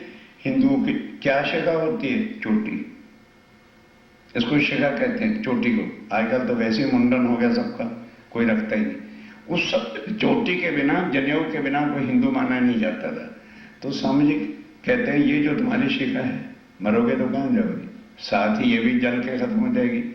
हमारी शिखा, हमारी चोटी अक्षर से भी परे अक्षरातीत के चरण कमल, उनसे चरणों में हम बैठे, वही हमारी शिखा है। चेतन चित जो अनूप, और वो मुर्दे बाल ने कोई तरह से नहीं है, वो सदा क्या है? चितगन, आनंद स्वरूप पार ब्रह्म का है। सेवन है पुरुषोत्तम, और हम सेवन किसको कहते हैं? उत्तम पुरुषस्य त्वयन्यः परमात्मा इति उदाहृता। इस एक एक के प्रमाण बीतक साहब के अंदर छपे हुए हैं, और उसका जो अर्थ वाली बीतक है उसमें लिखा भी हुआ, एक एक चीज अच्छी विस्तार के साथ समझाई हुई है। गोत्र चिदानंद जान, और हमारा गोत्र जो है ना, खानदान जो है वो चिदघन स्वरूप है परम धाम का। यहाँ देह के हमारे खानदान वंश नहीं है, परम किशोरी इष्ट है। और हमारे जो इष्ट हैं 11 साल 52 दिन वाले नहीं। अगर ये सुंदर साथ ने बीतक समझी होती तो कैसे कहते, हम तो बाल स्वरूप 11 से 52 दिन वाले को मानते हैं। ये बीतक क्या है सुनी ना? क्यों होता क्या था सुंदर साथ जी, जब हरिद्वार का प्रसंग आता था ना, तो सुनाने वाले इतना खुलासा कर नहीं सकते, तो कहते हैं लो भाई सुंदर साथ जी आज तो बड़ा खुश्क सा विषय है, तुम्हारी भी समझ में आएगा नहीं, पहले ही बोल देना। और हम भी पढ़ ही देते हैं क्योंकि उसे आता नहीं। जिसको खुद ही अर्थों का पता नहीं वो समझाएगा क्या, मत्था फोड़ेगा बैठ के। दोबारा पढ़ो, सेवन है पुरुषोत्तम। और पढ़ो गीता, किसको कौन परमात्मा है? उत्तमा पुरुष से तो ही अन्य परमात्मा इति उदारेता, उसके बिना और किसी को परमात्मा कहलाने का अधिकार ही नहीं है। गोत्र चिदानंद जान, और हमारा गोत्र चिदघन स्वरूप जो पार ब्रह्म का है उनके हम अंश हैं। परम किशोरी इष्ट है। और हमारे इष्ट बाल स्वरूप ने बुढ़े नहीं, परम किशोर है। चिदादित्यम किशोर आंगन परे धामन विराजतम स्वरूपम सच्चिदानंदम निर्विकारम सनातन। वो परम किशोर है और सदा अनादि है, एक रूप है, एक रस है, वो अक्षरातीत, उन पे हमारे इष्ट हैं। पतिव्रत साधन मान, ध्यान दो, पतिव्रता साधन है, शरीर से नहीं कि दिल में संशय आ जाए अरे यार मर्द होकर और स्त्री बनना पड़ेगा तो बाबा यही अच्छे हैं। और क्या, भाई मर्द है और राज्य की पत्नी बनना पड़ेगा तो साला यही रहो ना। तो शरीर से नहीं भाई, स्वामी जी कहते हैं शरीर से नहीं। शरीर से तुम पुरुष कहो अपने आप को या स्त्री कहो, हो तुम भी नारी। पढ़ो शास्त्रों को, एको पुरुषा सभ्य नार तय पुरुष का करो विचार। उस एक के बिना सब जगत माया का रूप है। और हम जो उनको पतिव्रता कहते हैं तो तन से नहीं कहते, वो हमारी आत्मा के धनी। जैसे सूरज और सूर्य की किरण एक रूप होता है, पर उनकी जो लीला है वो राज्य नहीं करते, वो हम आत्माएं करते हैं। लीला हम करने के कारण से हमें स्त्रीवाचक शब्द यहां बोला जाता है। तो उस दृष्टि से हम उनको पतिव्रत साधन मानते हैं। फिर स्वामी जी प्रमाण देते हैं कि गीता बोलो। अर्जुन ने यही प्रश्न किया था कि प्रभु वो जो उत्तम पुरुष है वो मिल सकता है? कहने का वाई नॉट, लभ्यस्तु, प्राप्त हो सकता है। भक्त्या, भक्ति करनी पड़ती है। कौन सी? नवदा से न्यारी, अनन्य, अनन्य प्रेम लक्षणा भक्ति यदि हम करेंगे तो कहते हैं हमारी भक्ति वो है। हमारे जगत की नवदा की भक्ति नहीं, दास भक्ति, सदा भक्ति, वात्सल्य भक्ति ना, ये शारीरिक भक्तियां हैं और ये नष्ट हो जाने वाली है। वो आत्म के द्वारा की हुई भक्ति नष्ट नहीं होती, क्योंकि आत्मा न जन्मती है और न मरती है। युगल किशोर को जाप है, और युगल किशोर का जाप कि वो पूर्ण ब्रह्म जो है वो सत चिद आनंद, चिदघन आनंद का स्वरूप जो है वो एक। यहां समझाने के लिए युगल कहना पड़ता है, क्योंकि राज्य और श्यामा जी दो नहीं। स्वामी जीवन में भी कहते हैं एक कहे भी ना बने और दो भी कहे ना जाए, क्योंकि दो वहां है ही कुछ नहीं। पर यहां कैसे समझाएं? यहां तो अरे ये कैसे एक हो गया भाई, राज्य भी है श्यामा जी भी है तो दो हो गए। कहने लगे ना, ये द्वैत यहां की है। वो चिदघन आनंद स्वरूप ही एक है। आनंद स्वरूप से वो श्यामा जी हैं और चिदघन स्वरूप से वे राज्य महाराज हैं। मंत्र तारतम सोए। और कहने लगे महाराज है तो हमारे धनी का मिलन, पर तुमने मंत्र पूछा है कि सुमरन किस तरह से होता है, तो हमारी सारी पहचान और हमारी धनी की पहचान तारतम मंत्र के अंदर है। और यहां क्या कह दिया, अरे 6 जुबाई का मंत्र कौन नहीं होता, क्योंकि यहां के शास्त्रों में लिखा है ये देवी देवता के और यहां के जितने भी मंत्र हैं उसका विधान है कि 16 अक्षरों से जिसका मंत्र बड़ा होगा वो मंत्र नहीं होना चाहिए। अब हमारे पंडितों ने क्या सोचा, भाई पहली जुबाई के अंदर 14 शब्द आ जाते हैं, निज नाम श्री, अरे वो तो कृष्ण जी कहते थे अनादि अक्षरा तीत सो तो अब जाहिर हुए सब विधवतन से, ये 14 अक्षर हो जाते।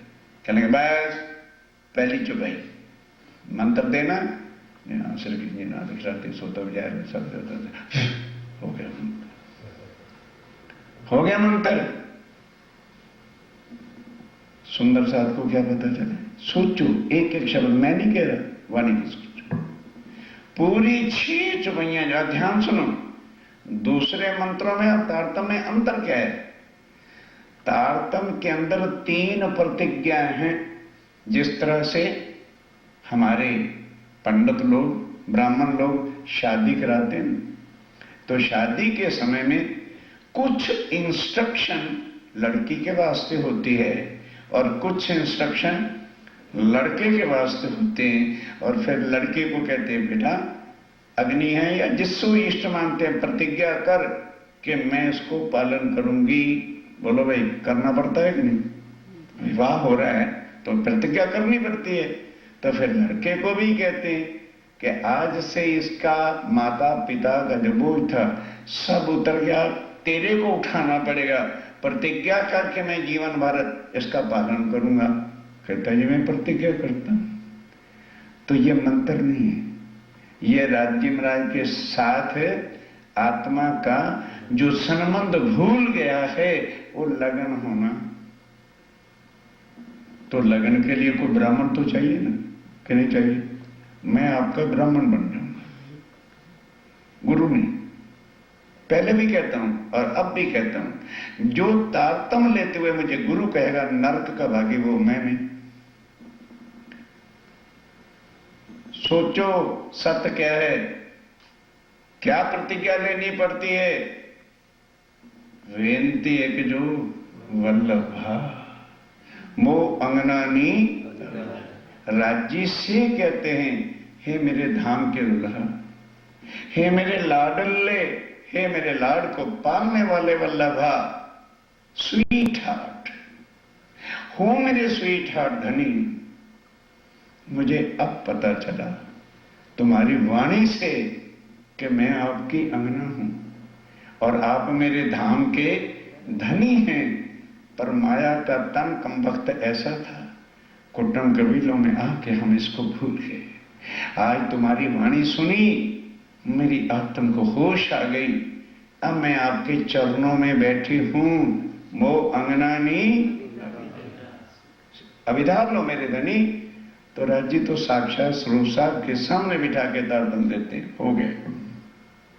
और दूसरी प्रतिज्ञा कि धनी गीता देखी, भागवत भी पढ़े, वेद शास्त्र भी सुने, रामायण भी सुनी, पर किसी में भी अक्षरातीत की पहचान ग्रंथों से मिली नहीं। और जब से आपकी ये अखंड वाणी मिली है तो इसमें एक एक शब्द तुम्हारी पहचान का है। इसलिए धनी दूसरी प्रतिज्ञा ये है कि ए सत्यवाणी। तो आज जनता क्या किया, स्वरूप साहब तो खोला नहीं, पता भी नहीं उसके अंदर क्या लिखा है। माला ले ली और मथन होता रहा, 108 बार, 116 बार, 100 फलाने बार। क्या मिला? मुंह से कहने से तो कुछ नहीं होगा। खोलो, खोल के पढ़ो। प्रतिज्ञा कर रहे हैं ये सत्यवाणी मत के, पढ़ूंगी, फिर पढ़ूंगी, फिर पढ़ूंगी, ले आऊं जो इनको कि इसमें क्या सार है। क्यों? इन सार में कहाँ के सुख हैं? अखंड परम धाम के सुख हैं। सो मैं निर्णय करूं। तीसरी प्रतिज्ञा क्या है? जो परम धाम में कौल किए थे, कौल वतन का पाले रहे। क्या? मैं जग गई तो तुम्हें जगा दूंगी, तू भूलेगी मैं बता दूंगी, मैं भूलूं तू बता रहा। ये तीन कौल है, तीन प्रतिज्ञाएं। ये सुख देऊं ब्रह्म श्रेष्ठ को तो मैं अंगना ना। तो राजी फिर उत्तर कहते हैं कि भाई स्वीकार है। जब ये सुख अंग में आवही तब छूट जाए विकार। चलो फिर आयो आनंद अखंड घर को यक्षातीत। ये है तारतम। अपने धनी से मिलन का नाम तारतम है, ना कि मंत्र का काम है कि चलो मंत्र पढ़ा फूंक दिया, जा बेटा तू मेरा गुर, मैं तेरा चेला, तू मेरा गुर, कमा खा। ये दुनिया के मंत्र नहीं, ये आत्म का संबंध है। स्वामी जी कहते हैं इससे हमारा धनी के साथ संबंध जुड़ता है। ब्रह्म विद्या देवी सही। और क्या लगे महाराज, ना अम्बे ना जगदम्बे ना काली ना कलकत्ते वाली ना तुम्हारी बद्रीनाथ वाली, इनका महाप्रलय में नाश। ब्रह्म विद्या जो है ये अखंड देवी है। श्लोक लिखा हुआ है कि कलयुग में ब्रह्म विद्या आएगी, अखंड देवी रहेगी। महाप्रलय हो जाएगा पर अखंड वाणी खत्म नहीं होगी। इसलिए महाराज हमारे घर कष्ट पड़ेंगे तो क्या करेंगे? मरण होगा, इसको बदला के पारायण करेंगे। जहां पर ब्रह्म वाणी का गायन होगा वहां कष्ट रह कैसे जाएंगे? और हमको वही तुम्हारे घर बालक आ जाए, राजी को घर से निकाल देना, लगो उनके पीछे, जाओ नरकों में। तुम तो घर में लड्डू पूड़ी खाओ, चूरी कुट कुट के खाओ, राजी को घर से ही बाहर निकाल दिया। क्यों?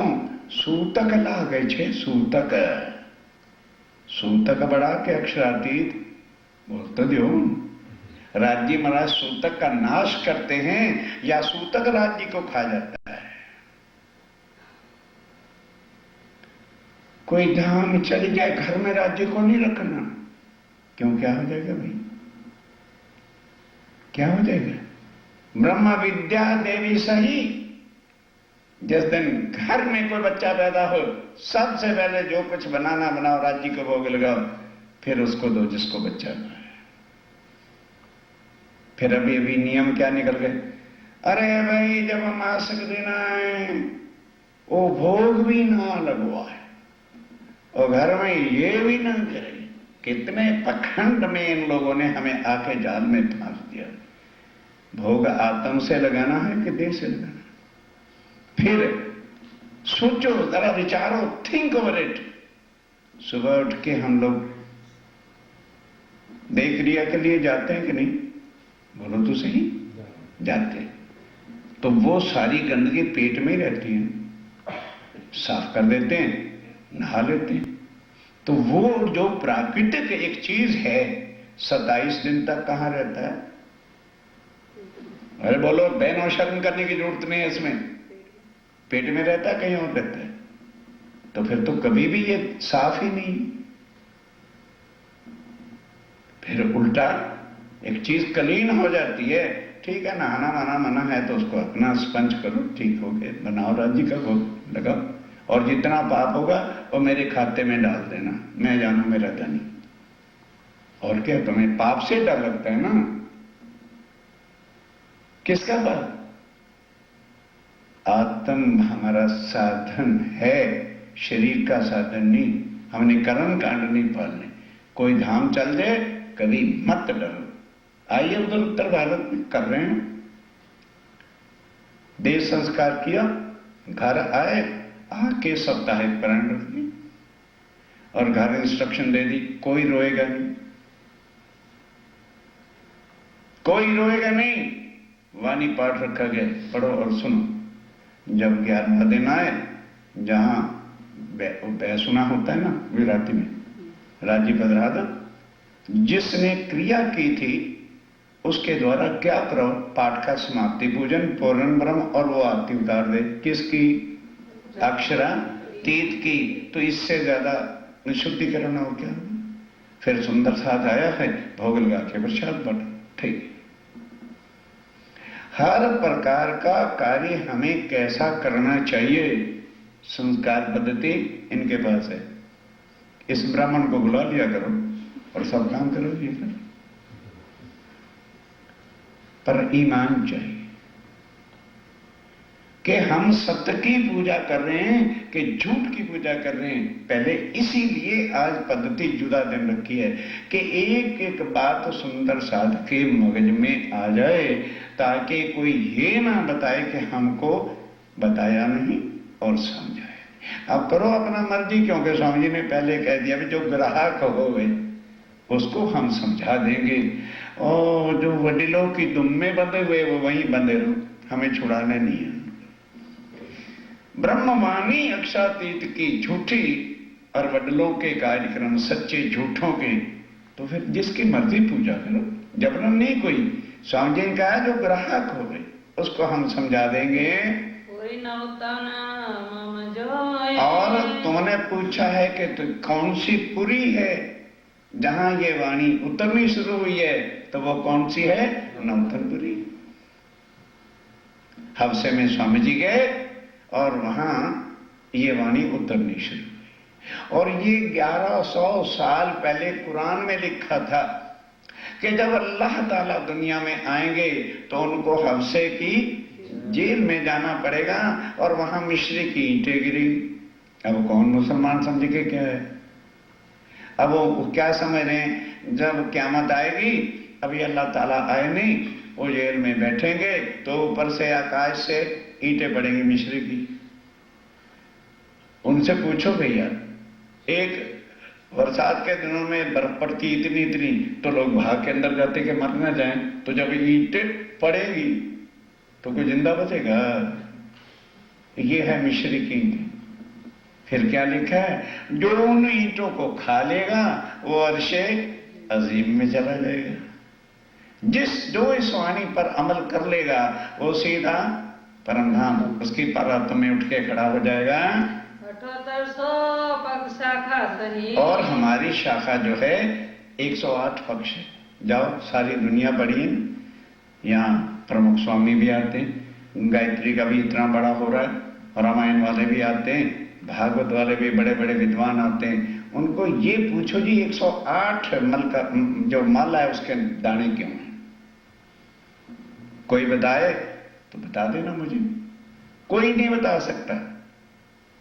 क्यों? ज्यादा से ज्यादा लोगों को 81 पक्ष का पता है, जो शरीर की 9 प्रकार की भक्ति और एक एक भक्ति के 9 तरीके होते हैं। पुष्ट मर्यादा प्रवाह से आना, पुष्ट मर्यादा प्रवाह से सुनना और पुष्ट मर्यादा प्रवाह से अमल करना, 9 तरीके। और एक भक्ति को 9 से गुना कर दो, 81 पक्ष बाई बॉडी की भक्ति वैकुंठ तक की है। और 82वां पक्ष जो है वो राधा वल्लभी मार्ग का है, जो गौलोक तक जाता है। 83वां पक्ष कबीर जी का है, ये तो सारे बता देंगे। आगे 25 पक्ष कौन बताएगा? कौन बताएगा? 108 के माला के मन के किस तरह 25 कहां से लाएंगे?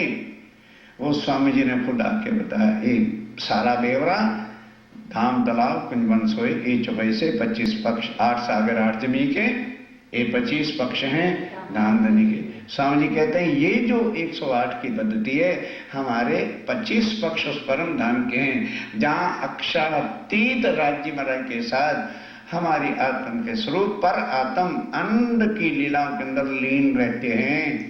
शाला है गौलोक। अब शाला आपने कहा है कि विश्राम का स्थान, क्या लगे निराकार तक हमारा कोई स्थान ही नहीं, गाड़ी एक्सप्रेस जाती है। पहला स्टॉप कहाँ है? गौलोक के अंदर हमारा स्टॉप, और तो उससे पहले नहीं, रुकना ही नहीं। स्वर्ग वैकुंठ से हमारा कोई मतलब ही नहीं है। सतगुरु चरण को क्षेत्र है। और क्षेत्र हमारा कहाँ है? कहाँ से हमारा क्षेत्र शुरू होता है? सतगुरु चरण से। तो सतगुरु के चरण कहाँ है? मूल मिलाद में, वहां से हमारा क्षेत्र शुरू होता है। तहाँ जाए सब शोक। बस जब उनके चरण कमलों का क्षेत्र मिल जाता है तो फिर कोई भी दुख हमारा बाकी सब शोक मिट जाते हैं, क्योंकि वो हैं कौन? आनंद के स्वरूप। और देते क्या है? सदा सत सुख के दान देने वाले हैं। दुख संसार क्या चीज है? सुख विलास माहे नित्य वृंदावन। अब आपने पूछा कि तुम्हारी सुख विलास का ठिकाना कहाँ है, तो वो हमने नित्य वृंदावन में आनंद की लीला की थी। ऋषि महाविष्णु है जो। अब ये सब ग्रंथों में प्रमाण किसमें लिखे हैं? महाविष्णु आदिनयन को हमारे राज्य महाराज ने हुक्म दिया था। उन्होंने हुक्म वेद कतेब में लाखों लिखे निशान हमारे से पहले आने से ही सब ग्रंथों में सूचना दिलवा दी, ताकि दुनिया वाले पढ़ें तो उनके संशय मिट जाएं और तब सत्य की हृदय में बात लेकर के सच्चिदानंद के साथ अपना संबंध जोड़ें। वेद हमारो स्वसम है। और कहने लगे भाई ये जो तुम्हारे 4 वेद है ना, इनमें हमारा कोई संबंध नहीं। अथर्व वेद में लिखा है कि कलयुग में 5वां वेद होगा। जिस तरह पार ब्रह्म का स्वरूप होगा उसी तरह से वो वेद होगा, इसलिए उसका नाम क्या होगा? स्वयं सम। जैसा पूर्ण ब्रह्म उसकी एक एक बात उस वेद में होगी, इसलिए वेद हमारा क्या है? स्वसम। स्वयं सम को जोड़ दो, संधि कर देनी है, तो स्वसम हमारा वेद जो कलयुग में आना है वो पार ब्रह्म का ही स्वरूप होगा, इसलिए उसको हम स्वरूप साहब स्वसम वेद कहते हैं। तीर्थ जमुना सोए। कहने लगे भाई ये संसार की नदियां कावेरी कृष्णा और ये नहीं, हमारा तीर्थ अखंड परम धाम में है। वो जमुना जी कहां से निकलती हैं? पोखराज पहाड़ से, और श्री राज्य महाराज के रंग महल के पूरब की तरफ 7 घाटों से होती हुई और फिर जाके हौज कौशल में, वो हमारा तीर्थ। यहाँ क्यों? वहां आत्म की लीला होती है। और ये कीच से भरे हुए गंगा जमुना उसने हम जा रहे हैं स्नान के। सोचो, समझेगा जो ग्राहक है, सुने और सोचे और मन के संशय मिटाए। तीर्थ करना किस लिए? आत्म निर्मल करने के लिए। और हम किसको निर्मल करते हैं? अच्छा खासे शरीर को भी और भेड़ा कर देते हैं गंदी नदियों में नहाने, और हम कहते हैं तीर्थ करते हैं। यदि वो नदी, ध्यान दो, हंसने के बाद भी जो नदी ही दूषित है और गवर्नमेंट अरबों रुपया लगा रही है गंगा और जमुना को प्रदूषण हटाने के लिए, तो जो नर्क से भरा हुआ है, जाइए इंडिया में देखिए, कुल शहरों का कचरा नर्क किस में जाएगा? गंगा और जमुना। और उसमें हम डुबकी लगाओ तो कहते हैं हमारा यहाँ तीर्थ, हमारा तीर्थ अखंड परम धाम की श्री जमुना जी हैं। शास्त्र श्रवण श्री भागवत। और कहते हैं भाई शास्त्र श्रवण श्रीमद् भागवत क्यों है? क्योंकि भागवत में निराकार से आगे अखंड लीला का जरूर वर्णन है, इसलिए उसको हम सुनते हैं और उसमें हमें हमारी लीलाओं की यादगारी मिलती है कि हम पहली बार ब्रिज में आए थे और दूसरी बार रास में आए थे। वो 10वें सेकंड के अंदर हमारा सब सार है, इसलिए उनको सुनते हैं प्रमाण के लिए। बुद्ध जागृत को ज्ञान। और हमारा जो ज्ञान है वो पराशक्ति का है, संसार की स्वप्ने की बुद्धि नहीं। पराशक्ति को क्या कहते हैं? जागृत बुद्ध, वो हमारा ज्ञान है। कुल मूल हमारा आनंद है। और कुल मूल हमारा कहाँ है? आनंद। हम किसके अंग हैं? श्यामा महारानी के। श्यामा जी ने अंग हो सुंदर।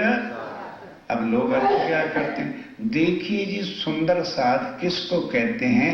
जो अच्छा साथी। सुंदर मैंने अच्छा, नहीं समझे? और साथ मैंने साथी। ये जो अर्थ करते हैं उनके पीछे लग के हमारा हश्र क्या होगा? जिनको इतना ही नहीं बताया सुंदर साथ का अर्थ क्या है, और सवेरे बोलते हैं श्यामा जी ने अंग हो। जो श्यामा जी का अंग है वो सुंदर भाई उनका नाम है, नहीं समझे? श्यामा जी का नाम यहाँ राज्य ने क्या रखा? सुंदर बाई, इसलिए हम उनके साथी हैं। तो क्या बन गए? सुंदर साथ। सुंदर बाई के जो साथी हैं, जो उनके अंग हैं। अब सोचो, श्यामा जी के अंग होकर हम देवी देवताओं की पूजा करें, कितना बड़ा पाप और अनर्थ होगा। फल नित्य विहार ब्रह्मांड। और तुमने कहा कि भाई फल क्या मिलेगा? ध्यान दो, यदि तुम श्री राज्य राय के साथ संबंध जोड़ लोगे तो सदा उनकी लीलाओं का आनंद मिलेगा, ये तुम्हें फल मिलेगा। दिव्य ब्रह्मपुर धाम है। और तुमने पूछा तुम्हारा धाम कहाँ है? जहां पति का धाम वहां पत्नी का धाम।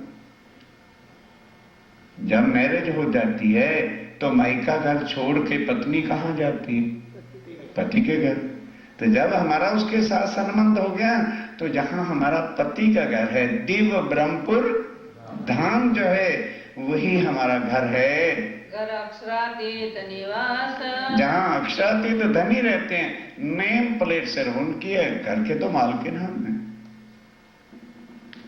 बाहर नेम प्लेट मालिक की हो सकती है, अंदर उसको पता ही नहीं मेरे कपड़े कहाँ, मेरा टॉवल कहाँ है। अगर वो सब कुछ उसकी लीला है। अरे भाई टॉवल नहीं है तो ढूंढ, फिर वो ढूंढता क्या मिलता है? क्यों? अंदर किसका राज है?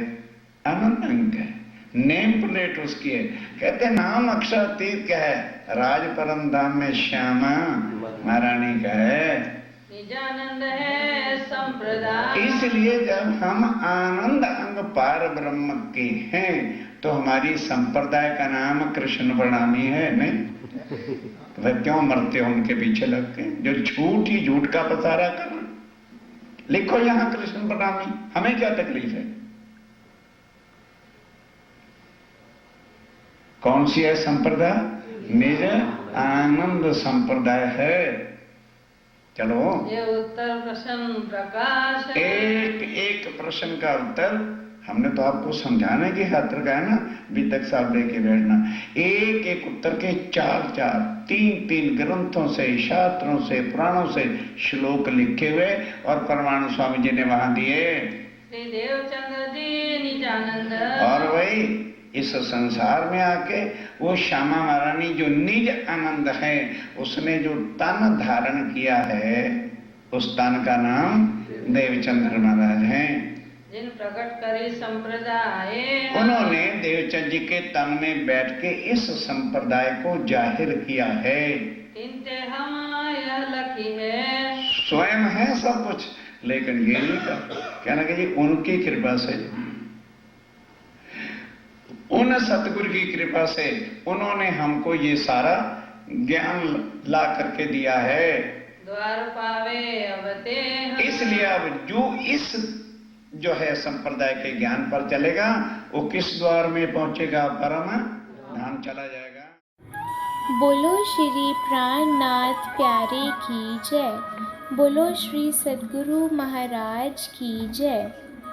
प्यारे सुंदर साथ जी, आप सभी के लिए प्रतिदिन श्री बीतक साहिब चर्चा पर आधारित 10 MCQ प्रश्नों की प्रश्नोत्तरी आयोजित की जा रही है, जो कि रात्रि 12 बजे तक खुली रहेगी। इस भाग से जुड़े प्रश्नों के उत्तर देने के लिए कृपया इस वीडियो के डिस्क्रिप्शन या कमेंट बॉक्स में दिए गए गूगल फॉर्म के लिंक को खोलिए और उत्तर चिन्हित करके सबमिट कर दीजिए।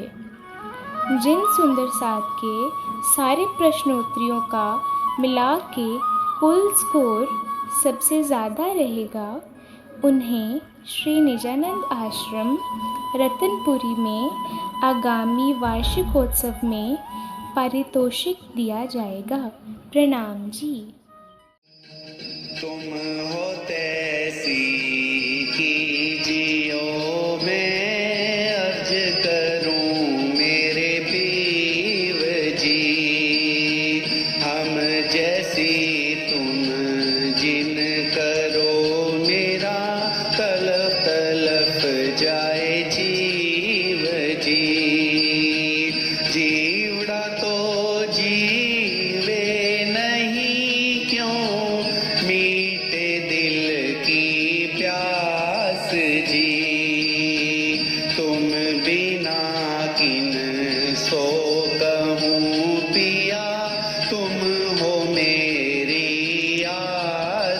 जी। आस वीरानी तो करूं पिया, जो कोई दूसरा होए जी। सविद वाला जी सामरत दिन रह जात रोए रोए जी। जन्म अंधी जो मैं होती सो क्यों देखूं नी के कार जी। जब तुम आप दिखाओगे तब देखूंगी नैन नजर जी। ये पुकार पिया जी मेरी सुन के अब ढील करो पिया जी न जी। पल पल खबर जो लीजियो इति अर्ज करूं दुल्हन जी। इति अरज में तो करूं पिया, बीच पड़ी अंतराय जी। सो अंतर आड़ी ताल के दुल्हा लीजे कंठ लगाए जी। कंठ सो कंठ लगाए के पिया, कीजे हास विलास जी। वारने जाए श्री इंद्रावती पिया, राखो चरणों के पास जी। तुम दुल्हा मैं दुल्हनी पिया, और ना जानू बात जी। इश्क सो सेवा करूं पिया, सब अंगों साक्षात जी। सदा सुखदाता धाम धनी मैं, क्या कहूँ किनसो बात जी। श्री महामती युगल स्वरूप परवारी, अंगना बल बल जात जी। पिया तुम हो तैसी कीजियो इति अर्ज करूं मेरे पीव जी। बोलो श्री